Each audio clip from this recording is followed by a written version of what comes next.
Hi, my name is Tia. My research topic is how the international students' life looked like in the 1960s.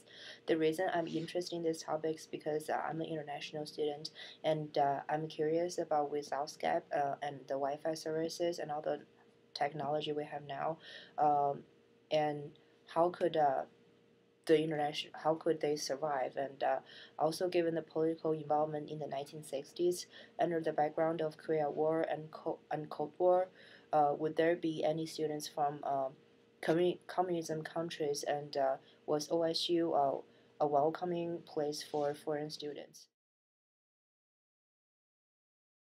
So where did I find my resource? Um, I found my resource in the Thompson Library on the 8th floor, and here's the book.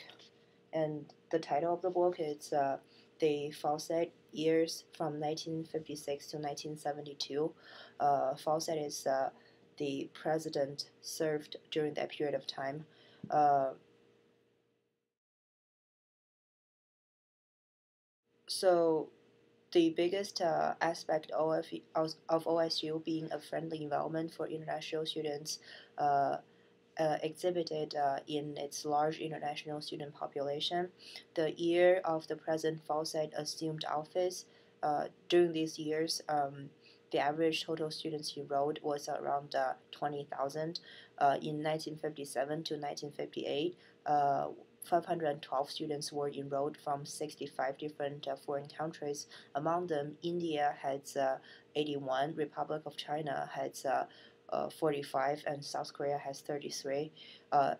It's not a large number, but considering the international student population back then in other institutions, um, it was a large proportion. It was a large proportion back then.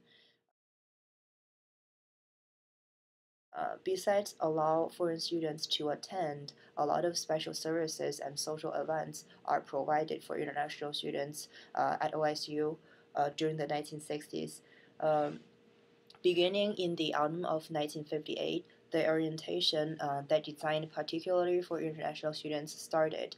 It helped them to adjust to the university by by a conference for those who are newcomers, and there was multiple retreats being held at Southern Ohio Hills at the beginning of each school year. Uh, a residence of a former professor George Knight on the 15th Avenue became a center of foreign students began in 1938.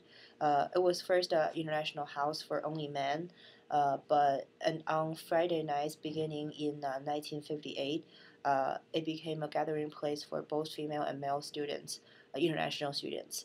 These meetings were so successful that funds were raised for a large addition to the house, which is completed in 1965.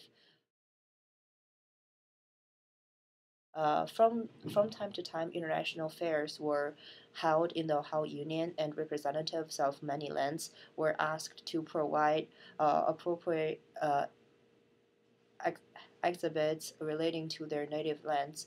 It is like our current annual event, the Taste of OSU. Uh, in the spring of 1961, an international symposium on the role of food in the world peace was held on campus, attended by government officials, scholars in nutrition, food technology, agriculture, and all other different areas. Uh, there was also a language program to help international students learn English, like the conversation partner we have now. Not only students themselves, but their families. On Saturday mornings, wives of international students were sometimes offered instructions on conversational English. Uh, Communicate with others in their native language is an obvious aid to the cultivation of goodwill and on the Ohio State campus. A marked interest in Russian language and literature developed during the 1960s. Provision was made for as many as 10 courses in Russian in the fall of 1961, followed in the next year by 28 courses in Russian and 6 in Polish.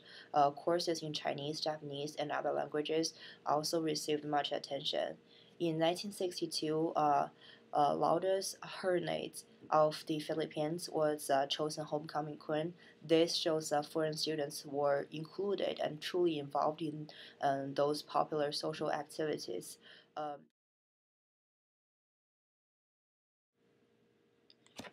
So all those evidence I talked about uh, shows OSU is really a welcoming place for international students. That concludes my presentation, and there are actually a lot of topics I want to explore, such as international students, their major, and placements after graduation. But it has already gone over the 2 minutes, so I will just stop here, and hopefully I can talk about them next time. Thank you for watching.